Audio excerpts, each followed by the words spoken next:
Ya está. Ahora hablamos todo en lenguaje formal. Y voy a pasar a compartir pantalla del Excel.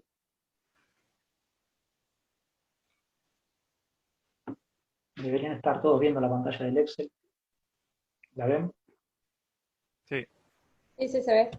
Sí, sí. Bueno, estas son las fórmulas que quedaron colgadas que no las expliqué en Instagram, no me dio el tiempo y no la quise mezclar con la explicación del tema después posterior de Instagram, que era la parte de los modelos no lineales. Pero esto en realidad aplica a todos los modelos matemáticos que estuvimos viendo, tanto los modelos lineales como los modelos linealizables que vimos después, que son los no lineales, y es toda la parte de los intervalos de confianza de los parámetros. El tema de intervalos de confianza es un tema estadístico, o sea, nosotros trabajamos siempre con muestras de datos y las muestras obviamente no representan el 100% de la información, y entonces uno dentro de lo que va a modelar matemáticamente a partir de una muestra, vamos a tener un rango de lo que el modelo que está teniendo. O sea, son variables aleatorias y por lo tanto la recta o el modelo lineal matemático que se determina puede ser distinto dentro de determinado rango de posibles de valores. Entonces, ese rango posible de valores es lo que se llama el intervalo de confianza, que es la posibilidad de que el rango esté, el modelo que calculamos esté dentro de ese intervalo, o dentro de esa línea. O sea, puede ser el parámetro, puede ser un poquitito más o un poquitito menos cada uno de los parámetros. Y la idea para determinar los intervalos de confianza es también establecer un porcentaje de cuánto queremos que nuestro parámetro sea exactamente preciso. O sea, cuanto más grande el porcentaje que querramos que represente a toda la población, o sea, que nuestro modelo represente realmente a toda la población, generalmente el intervalo de confianza es mucho más grande. Ustedes imagínense una distribución estándar, que tiene una forma que se la voy a dibujar acá con el mouse, que hace una curva de campana así. ¿Sí? Imagínense el mouse como yo lo estoy dibujando, ¿sí? Entonces, si nosotros nos desviamos de la media, que es la media vendría a ser el parámetro que nosotros calculamos, eh, si queremos cubrir mayor cantidad de casos, si nos vamos a una desviación estándar a la derecha o una desviación estándar hacia la izquierda, dentro de la superficie que queda abajo de la curva de nuestro parámetro, entraría el 60 y pico de por ciento, no me acuerdo exactamente, pero de todos los casos. Entonces, si yo quiero que entremos en el 99%, tenemos que irnos 3 desviaciones estándar a la izquierda o 3 desviaciones estándar a la derecha. ¿Sí? Eso sería si la distribución fuera normal. ¿Sí? Y si queremos el 100%, tenemos que ir desde menos infinito hasta más infinito, con lo cual eso en la práctica es imposible. Entonces, sería como no tener un modelo matemático de nada. Entonces, nunca vamos a trabajar con el 100% de intervalo de confianza, y la idea más o menos es trabajar en que, bueno, dentro de los valores que queremos, tengamos un intervalo de confianza razonable, que suele andar en el 95% de los casos. 95% en una desviación estándar, ¿sí? Pero en una distribución estándar, quise decir, sería más o menos unas 2 desviaciones estándar y media, más o menos por ahí de andar en el rango. El otro tema que tiene que ver con respecto a cómo se calculan realmente los intervalos de confianza en las muestras de datos que estamos trabajando, es que la distribución normal de los datos en realidad es un límite que se da cuando realmente trabajamos con toda la población de lo que estemos midiendo. O sea, si trabajamos con el universo poblacional, o sea, que no tenemos una muestra, sino que tenemos el 100% de los datos, la distribución que vamos a tener de esos datos va a seguir una distribución normal. Pero si nosotros trabajamos en realidad con una muestra, en la muestra tenemos un número infinito de datos, muchísimo más chico que lo que realmente es la población, y por lo tanto la distribución estadística que se genera de esa muestra no es la distribución normal, sino que es algo que es parecida a la distribución normal, que cuando vamos aumentando la cantidad de datos se acerca cada vez más a realmente hacer exactamente la distribución normal. Esa distribución que es parecida a la normal, que tiene para valores, es una distribución que es la TD-Student, y por eso que tenemos ahí la tabla que les pasé recién ahí al último, para hacer los cálculos. O sea, las desviaciones estándar que vamos a tratar de calcular no van a ser las desviaciones correspondientes a la distribución normal, sino que van a ser las distribuciones de la distribución t-distribuida. ¿Sí? Entonces, para poder calcular cuántas desviaciones estándar tenemos que irnos a la izquierda y a la derecha de una media, en el caso de un intervalo de confianza bidireccional, ¿sí? Porque a veces puede pasar que nosotros tenemos por algún lado unilateralmente, o sea, solamente hasta acá o desde acá para adelante, pero para nosotros vamos a trabajar con uno bidireccional para simplificar las cosas a ustedes. Entonces lo que nosotros necesitamos es una cantidad de desviaciones estándar hacia la izquierda y hacia la derecha de nuestra media, o sea, del valor calculado, que vendría a ser la media de los datos, para poder decir que, bueno, dentro de ese valor, o sea, entre la media, el valor calculado más menos esa cantidad de desviaciones estándar hacia arriba y hacia abajo, es el valor donde aseguro que va a estar, o seguro, al 90 y pico por ciento de seguridad, va a estar el valor del parámetro calculado. ¿Se entiende eso que acabo de decir? Bueno, espero que sí. Si alguno me dice, me interrumpe, no pasa nada, me dicen y les vuelvo a explicar. Pero bueno, lo que tenemos que necesitar entonces, en función de la muestra, lo que necesitamos son los valores de cuáles son las desviaciones estándar para cada uno de los parámetros, y esas son las fórmulas que yo les pasé. No vamos a entrar en las complicaciones matemáticas de cómo se llega a eso. En la primera de las fórmulas que les pasé, que son las que están acá, esta es la varianza, ¿sí? Y si queremos usar la desviación estándar, tenemos que calcular la raíz cuadrada de esto, que es esta fórmula que están acá. Fíjense que aparece acá un sigma. Este sigma que está acá es la desviación estándar de la muestra de datos, que es la que usamos para poder calcular las probabilidades de cosas en el modelo lineal que tengamos. O sea, yo no tengo, a ver si tengo por acá, esperen un segundo, no tengo abierto el apuntecito que les pasé. Pero bueno, en el último apunte que les pasé, yo les di también la fórmula de la desviación estándar, y también la vimos en clase anteriormente, que es la desviación estándar de la muestra de datos, considerando la uniforme, que esa desviación estándar es la que vamos a usar acá en la fórmula de la desviación estándar para cada uno de los parámetros, beta 0 y beta 1 del modelo lineal, y entonces con esas desviaciones estándar, con esas varianzas y las desviaciones estándar, que son las raíces cuadradas de eso, tendríamos que poder, usando, de acuerdo a lo que querramos calcular y al número al tamaño de nuestra muestra, entrar a la tabla de Student. Voy a entrar acá a la tabla de Student, un segundito. ¿Ven la tabla o tengo que compartir eso? ¿Se ve la tabla ahí? ¿O tengo que compartir la pantalla de eso? No, no se ve, Hugo. No se ve, Hugo, ¿no? No. Perfecto, ahora les pongo acá, esperen un segundito. Vamos a dejar de compartir pantalla, vamos a compartir la pantalla de... Ahora sí se ve la tabla. Sí, sí, sí, sí.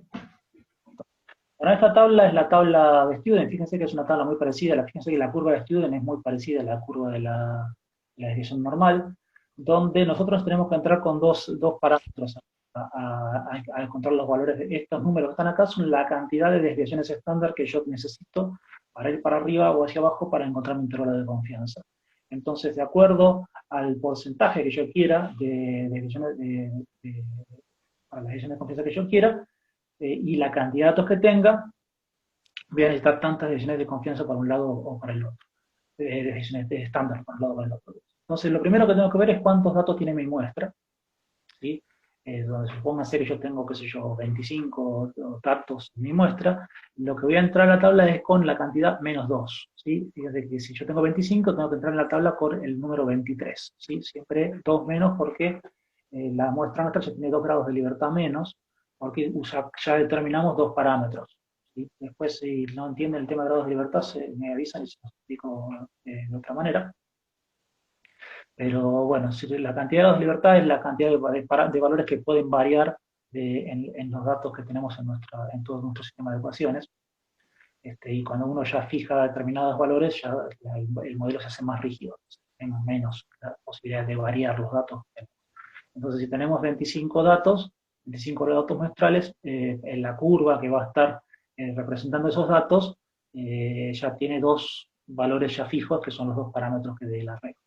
Tendríamos 2 valores menos, o sea, si tenemos 25, entraríamos por 23, y después, si nosotros queremos un intervalo de confianza de, supónganse, el 95%, tengo que entrar sea, el 1 menos el 95% sería 0,05, dividido 2 sería 0,025, entonces yo tendría que entrar acá en 23, y en la 0025, el numerito que estaría por acá, que no lo alcanzo a ver, supónganse que sea eso, creo que más o menos el R está ahí.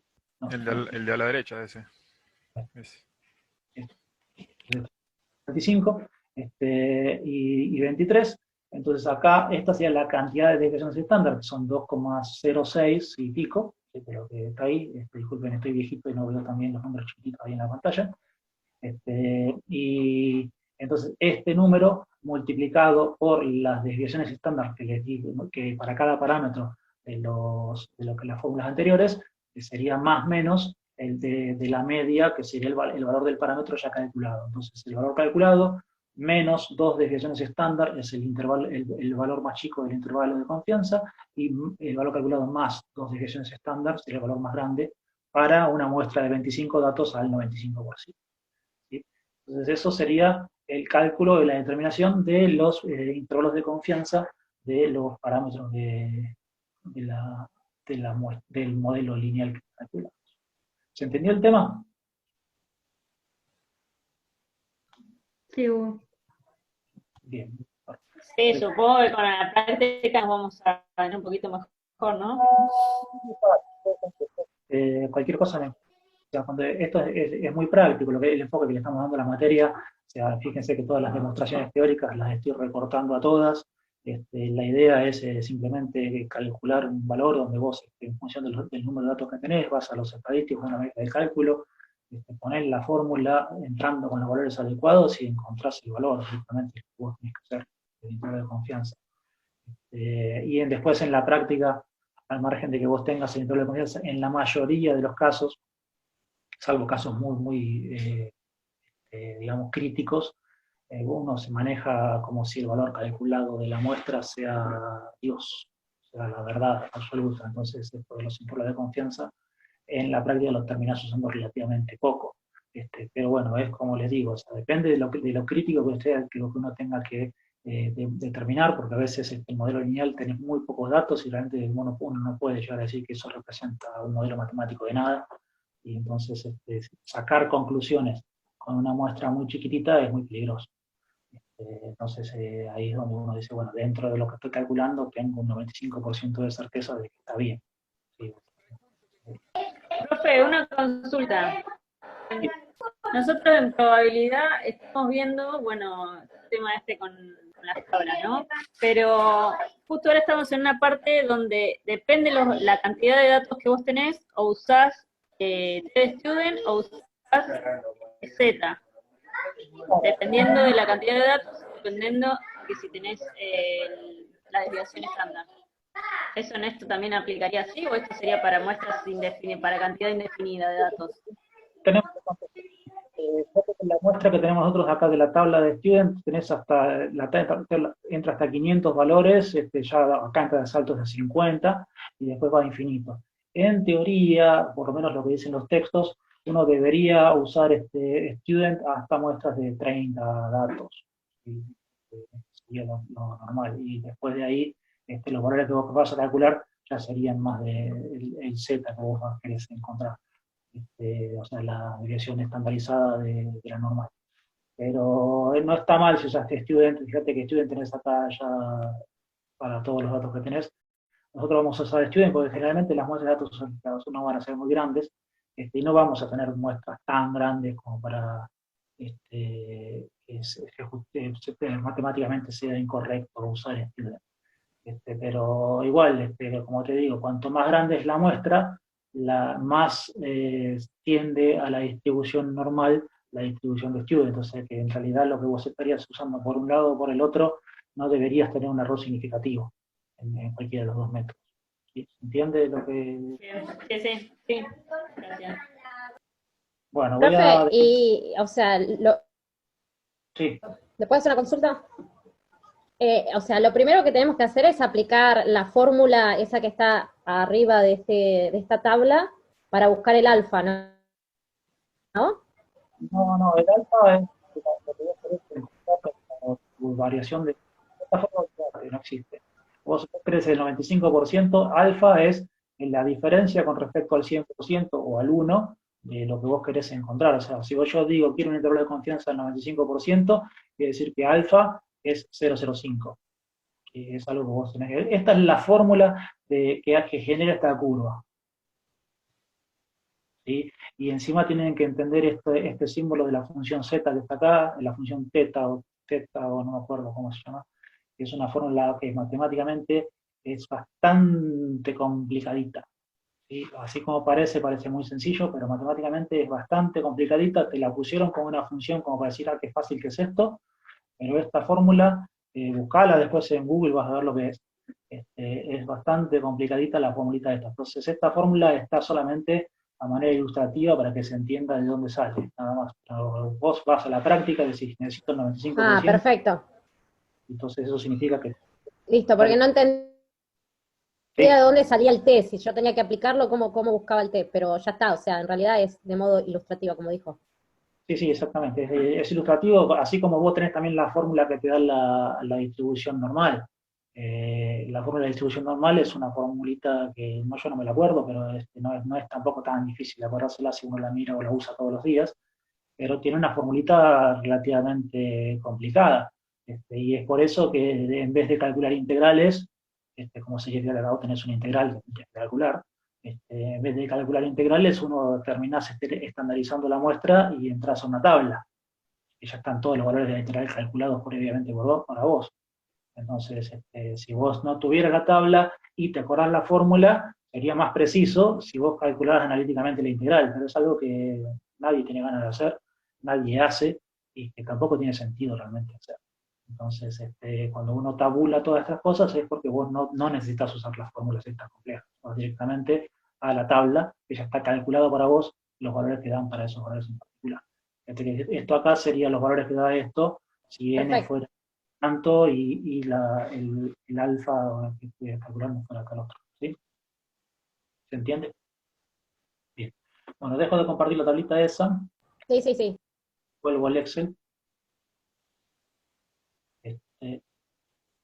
Estamos acá en el Excel. Bueno, entonces vos lo que sí tenés que calcular son, usando los estadísticos de la muestra, estos valores de la desviación estándar, donde acá donde dice S cuadrado o sigma cuadrado es la fórmula de la varianza que ya les pasé la vez pasada. Espérate que me acuerdo, acá la debo tener en el papel. Bueno, básicamente la raíz cuadrada, no, con la sumatoria de las i menos la media, o sea, de los errores dividido en n menos 2. Esa sería la fórmula de la varianza de la muestra. ¿Sí? Con estadísticos más fáciles. Pero bueno, la idea de hoy entonces era trabajar con un modelo no lineal. No sé si mi gata la ve molestándome, pero acá siempre pasa lo mismo con ella. Vamos a entrar acá. Precargué unos valores. Estos son del ejercicio 2 que tienen ustedes, la guía que les pasé, lo cual no quiere decir que no lo tienen que hacer. El ejercicio háganlo después para practicar ustedes. Pero bueno, para no cargar datos, acá yo tengo una muestra de datos que es una talla de cierta especie de peces con el peso de la especie de peces. ¿Sí? Entonces tenemos, no les puse la frecuencia porque son nada más que 10 datos de una muestra de 10 elementos. ¿Sí? Entonces es un modelo muy sencillito, cada uno de los valores tiene una frecuencia de 1.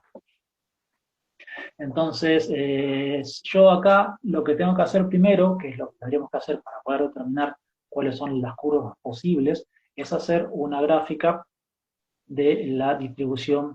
Esperen que acá me aparece la pantalla, me molesta. Una gráfica de dispersión. Entonces yo veo acá en mi gráfica de dispersión, veo cierta tendencia. Acá hay una curva que hace unas cosas parecidas para arriba, ¿no? Entonces las curvas que hacen este gráfico que va hacia arriba, si yo no tuviera otra información que eso, busco las formas de las curvas, yo tendría como curvas posibles o una exponencial, ¿sí? O una potencial. ¿Sí? Son las dos posibilidades, ¿no? Tanto una exponencial con un beta mayor que 0 o una potencial con un beta mayor que 1. Las otras curvas claramente no siguen exactamente esta forma, con lo cual son solamente dos posibles funciones candidatas para poder calcular. Si eso fuera todo lo que yo sé, o sea, y yo no tuviera más información, yo tendría, que lo vamos a hacer para que vean cómo es, que determinar ahora, haciendo las modificaciones de estos datos con sus transformaciones adecuadas, los R de ambas posibles curvas, o sea, el R de la exponencial y el R de la potencial. Yo sé de antemano otra cosa más, o sea, si yo me pongo a pensar, que es parte de lo que todos ustedes tienen que aprender a hacer, aunque cueste, yo sé que la relación que hay entre una talla y el peso tiene sentido que sea más una función potencial que una exponencial. Porque supónganse que yo tengo, para que ustedes piensen, el peso vendría a ser la densidad de los peces por el volumen, ¿sí? Entonces, si la densidad la consideramos más o menos constante a lo largo de la vida de los peces, o razonablemente constante, o con poca variación, el volumen, si yo hiciera crecer con la misma proporción cada uno de los lados que tiene la talla, tendría que ser el largo, por el ancho, por el alto, ¿sí? O sea, tengo 3 dimensiones, y las 3 dimensiones crecieran de una forma parecida o pareja, pues yo tendría que el volumen tendría que ser lado por lado por lado, sería lado al cubo, o sea, es una potencial, o sea, y si después a eso lo multiplico por otro valor constante, que es la densidad, yo tendría que tener una relación entre el largo del pez y el peso, más o menos aproximado a una relación al cubo de la variable x, por una función que tendría que determinar. Entonces yo tengo, digamos, fundamentos, que digamos de la forma de lo que yo quiero calcular, que me indican a pensar que el modelo tendría que dar potencial con un exponente parecido a 3. Y no sería exactamente 3 porque los 3 lados de los peces no crecen todos con la misma proporción, o sea, a veces se estira más que lo que crece de alto, o se hace más ancho que lo que crece de alto, etc. Entonces tenemos, si bien hay un crecimiento, espérenme un segundito, ya vengo.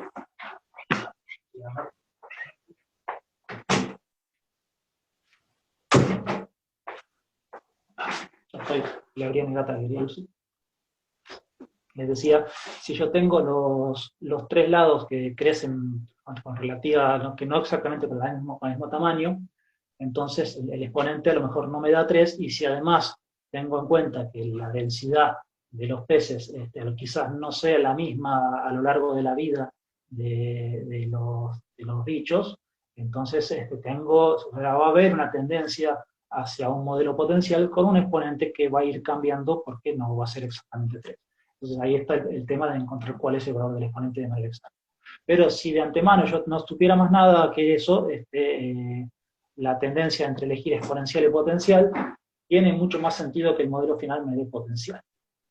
Al margen de eso, nosotros vamos a hacer las transformaciones donde vamos a verificar que efectivamente tiene que ser potencial, porque el R del modelo me va a dar más adecuado para un potencial que para un exponencial. No estoy seguro que sea así en este caso, creo que sí, pero bueno, vamos a determinarlo. Vamos a calcular los valores de lo que tenemos. Entonces lo primero que hacemos es hacer las transformaciones de lo que tenemos que hacer. O sea, si esto es X y esto es Y, vamos a hacer entonces una columna con, en ambos casos yo puedo necesitar usar los logaritmos, así que vamos a hacer los logaritmos de X directamente acá. Acá vamos a poner el logaritmo de X, acá ponemos el logaritmo de Y, y después vamos a ver los otros valores que tenemos. Pero calculemos acá, igual el logaritmo, creo que es directamente el logaritmo natural de esto, y lo copiamos para todos, y acá ponemos igual el logaritmo de esto, y lo copiamos también para todos. Ya tenemos las funciones modificadas, donde acá yo voy a tener que calcular obviamente las sumas de todo esto, pero lo voy a hacer después. Entonces acá tengo los X' y los Y' de lo que yo tengo. Si yo quiero usar una función exponencial, yo necesito solamente transformar Y, ¿sí? Y X usar la misma. Y si yo quiero calcular una función potencial, tengo que transformar las dos, o sea que necesito que las dos sean logaritmos de los valores muestrales. Entonces voy a hacer acá las diferentes, primero, bueno, las x' al cuadrado. Voy a estar acá la x al cuadrado, la x' al cuadrado, voy a poner acá voy a poner, la y siempre la voy a necesitar transformar, así que voy a usar la y' al cuadrado acá, y acá voy a tener las tablas de x por y y de x' por y. Entonces tengo acá x por y', y acá vamos a usar x' y' para poder calcularlo ahora. Entonces acá la x al cuadrado sería esta elevada al cuadrado, ¿sí? Que lo vamos a copiar para todos. La x' al cuadrado sería esta elevada al cuadrado. Me van siguiendo lo que estoy haciendo, ¿no? ¿Me siguen? Sí, sí, profe. Sí. Esta sería esta elevada al cuadrado. La y' es la que tenemos el logaritmo elevada al cuadrado. Después tengo que multiplicar la x por la y', o sea, esta por esta. ¿Sí? Entonces hacemos precisamente esta por la y', que también elevamos al cuadrado. Y la x' por y', que sería esta por esta, ¿no? Y esta acá también la calculamos. Ahora se lo voy a poner por acá para que no moleste. Es cualquier cosa. Entonces acá ya tengo todos los valores estadísticos, me falta hacer las sumas. Vamos a poner acá la suma de todo esto. Y vamos a copiar todas estas sumas a todos los que tenemos. Ya tenemos los estadísticos, la verdad que yo necesitaría. No voy a tomar el trabajo de poner las formulitas por una cuestión de tiempo. Acá ya en la primera clase les expliqué que acá convenía ponerle nombre a cada una de las celdas, pero vamos a entrar directamente a calcular el R del exponencial, y abajo acá vamos a calcular el R del potencial. ¿Sí? Entonces en el R del exponencial usamos la fórmula de R, que sería un cociente donde vamos a poner, me faltó n, bueno, n es 10, que usamos directamente 10 como valor. Tenemos 10 por la sumatoria de las x y en el exponencial es x por y', o sea que vamos a buscar menos la sumatoria de las x y la sumatoria de las y, que en el caso las x sería la x normal por la y transformada. ¿Sí? ¿Entendieron eso que hice hasta ahora? Fíjense cómo voy seleccionando los datos con cuidado. Y dividido las raíces, vamos a poner acá, raíz de n, que es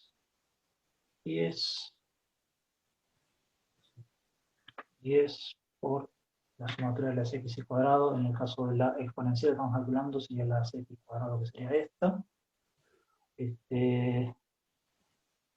menos la sumatoria, bueno, no necesito paréntesis acá en realidad, la sumatoria de las x al cuadrado, que sería, ¿qué hice? No, esto está mal. Bueno, está bien, la sumatoria de las x, acá está, elevado al cuadrado. Como ven, es fácil de confundirse en todo esto. Por la raíz de n, por en este caso son todas las y, de los y cuadrado, que sería esto, menos la sumatoria de las y, que es esta, elevada al cuadrado. Cierro el raíz, cierro el numerador, y ya tendríamos acá el R del exponencial, ¿sí? Que me da 0,988. En el caso del potencial, vamos a hacer lo mismo, voy a copiar esta fórmula acá y la voy a editar. Así, más fácil.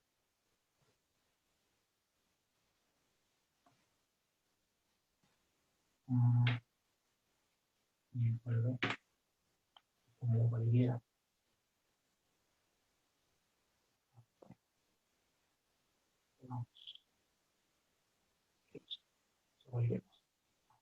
Vamos a escribirle de vuelta la fórmula porque por algún motivo no la estoy copiando. Entonces decíamos que tenemos que hacer acá un cociente donde tenemos arriba n, que sería 10 por, en este caso es el x' y prima, que sería este, menos las sumatorias de las x' y las y' multiplicados, o sea, esto por esto, dividido acá, ponemos acá raíz de n por la sumatoria de las x al cuadrado, que sería esta, menos la sumatoria de las x al cuadrado, por la raíz de 10 por la sumatoria de las y elevada al cuadrado, es esta, menos la sumatoria de las y elevada al cuadrado. Y me da una diferencia, fíjense que es sutil, la diferencia de 0,988 a 0,994, pero ya hay una diferencia donde el modelo potencial es preferible al modelo exponencial. ¿Sí? ¿Se entiende? ¿Lo ven a eso? Bien, entonces yo calculé los R para los dos usando las transformaciones adecuadas para cada uno de los modelos. Entonces acá, debido a que el R, o sea, obviamente si yo hubiera ido por el modelo exponencial no estaría teniendo un modelo muy feo, porque la verdad que hay una correlación de 0,98, pero el modelo potencial tiene una correlación todavía mejor, de 0,99. Y esto además, si lo vamos al cuadrado, va a notar todavía más la diferencia de lo que tenemos. Entonces, hecho esto, yo ahora solamente voy a calcular usando los del modelo potencial, con lo cual podría ya eliminar la columna de esta acá, es la única que tengo de más, todas las demás son necesarias.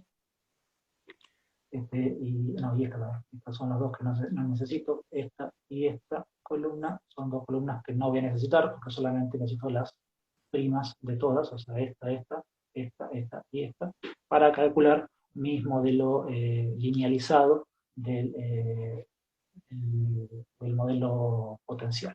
Entonces ahora lo que tengo que hacer es simplemente calcular, como dijimos, el beta 0 y el beta 1, empecemos por el beta 1,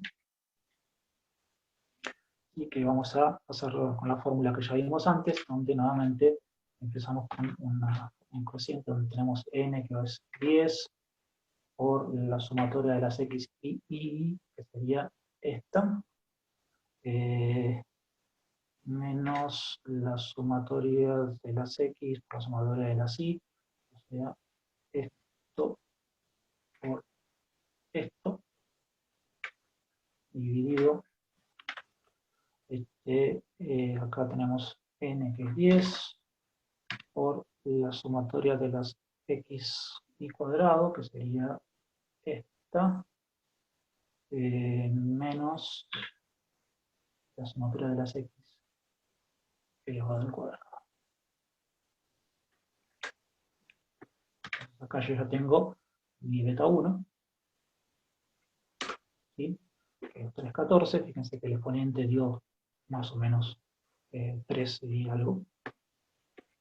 Y beta 0 la calculamos con la fórmula que también tenemos, que es en este caso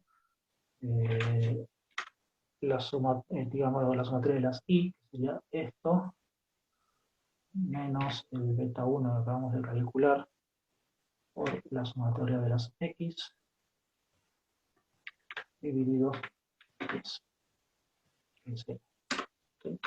Entonces estos son los valores de nuestro modelo lineal. Entonces ya tenemos que nuestro modelo linealizado es y igual a 3,14x menos 2,05. ¿Sí? Dicho de una forma más sencilla, y a partir de acá ya, si nosotros queremos nuestro modelo original, tenemos que deshacer esto acá, donde el beta 1 del modelo es igual o sea, al beta del modelo linealizado, o sea, perdón, en el caso del potencial, nosotros tenemos que encontrar una fórmula I igual a alfa por X a la beta, el beta S es el beta 1, o sea, te queda, o sea, si yo quisiera encontrar alfa de acá,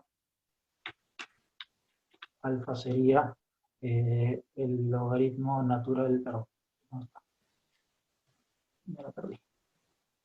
Alfa es E elevado, el exponencial de el número que está acá, de beta 0.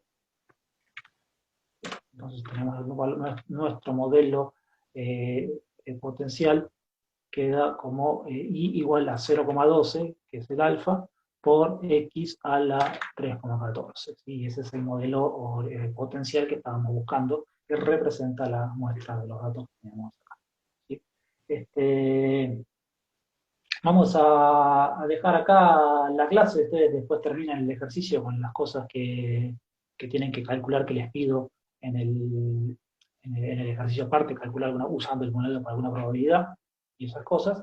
Pero bueno, la parte del modelo, que ya era la parte que yo quería que ya vieran, ya queda acá resuelta. Si tienen dudas, los ejercicios vayan preguntándomelas a medida que los vayan haciendo, y les voy diciendo cada una de las cosas que tenemos que hacer. Pero bueno, esta sería acá los datos del modelo que estamos calculando. ¿Se entendió esta parte? Sí, Sí. Hugo. ¿Cuál cosa preguntamos? Por ahí seguramente les van a surgir 1000 dudas, porque esto pasa. Una cosa es que yo se los explique y se los vaya mostrando paso a paso, y otra cosa cuando ustedes tienen que hacerlo ahí sobre la marcha, se van a encontrar esto, cuál era, cómo tenía que hacer acá, ¿cierto? De ahí se van a perder.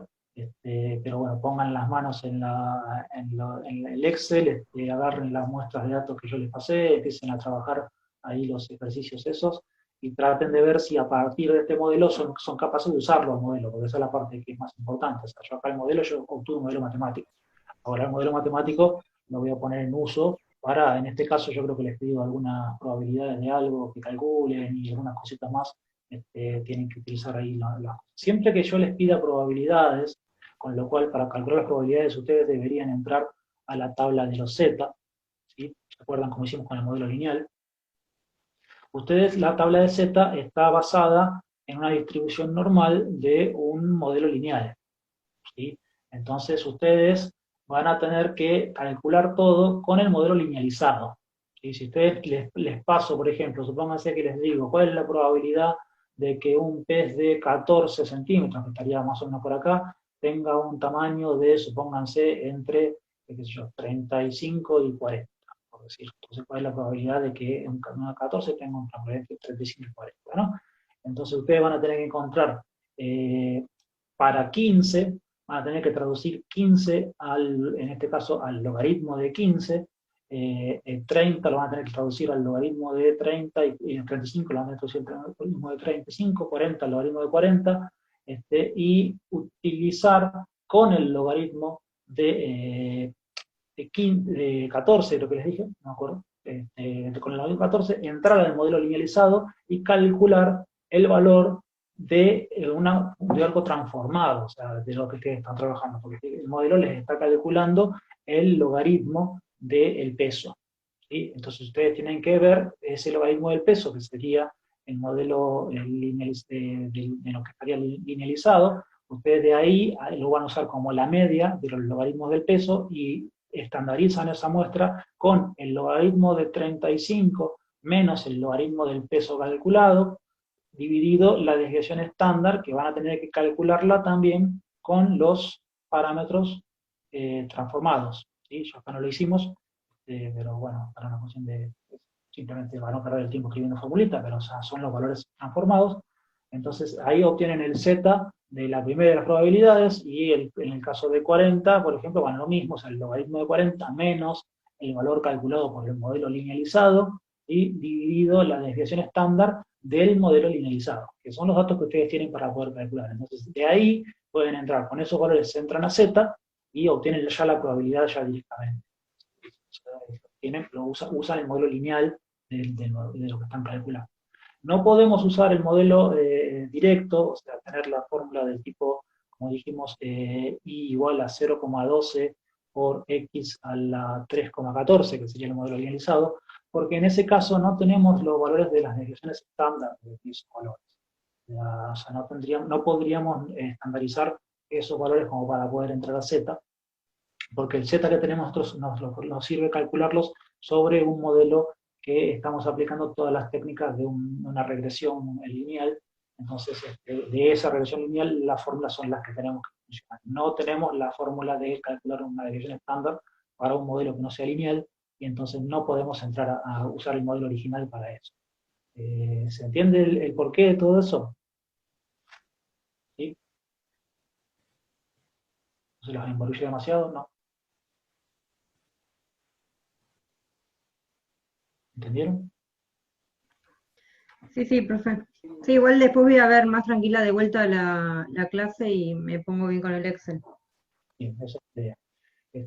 Bueno, entonces voy a ir dejando de compartir la pantalla. Detengo la grabación acá, como para ya cerrar la clase.